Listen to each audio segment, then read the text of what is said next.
আচ্ছা, আমরা শিখবো আজকে কি অ্যাটম শব্দের অর্থ কি। তো অ্যাটম শব্দের অর্থ হলো কি অবিভাজ্য। অবিভাজ্য, অ্যাটম শব্দের অর্থ অবিভাজ্য। আচ্ছা, দ্বিতীয় কোশ্চেন হলো কি অক্সিজেনের পারমাণবিক সংখ্যা 8, এটা বলতে আমরা কি বুঝি। তাহলে অক্সিজেনের পারমাণবিক সংখ্যা 8 এটা বলতে কি বুঝি সেটাই আজকে আমাদের কোশ্চেন। তো কোনো মৌলের পরমাণু নিউক্লিয়াসে বিদ্যমান প্রোটন সংখ্যাকে ওই মৌলের পারমাণবিক সংখ্যা বলে। তাহলে মৌলের পারমাণবিক সংখ্যা বলতে কি বোঝানো হয়, কোনো মৌলের পরমাণু নিউক্লিয়াসে বিদ্যমান প্রোটন সংখ্যাকে ওই মৌলের পারমাণবিক সংখ্যা বলে।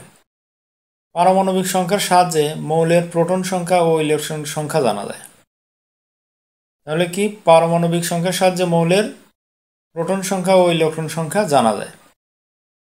সুতরাং অক্সিজেনের পারমাণবিক সংখ্যা 8 বলতে বোঝায় অক্সিজেনের একটি পরমাণুতে 8টি প্রোটন আছে। সুতরাং অক্সিজেনের পারমাণবিক সংখ্যা 8 বলতে কি বোঝায়, অক্সিজেনের একটি পরমাণুতে 8টি প্রোটন আছে। একটি পরমাণুতে যেহেতু প্রোটন আর ইলেকট্রনের সংখ্যা সমান, তাই অক্সিজেনের একটি পরমাণুতে 8টি ইলেকট্রন আছে। বন্ধুরা, এই ছিল আজকের ভিডিও। আল্লাহ হাফেজ, আসসালাম।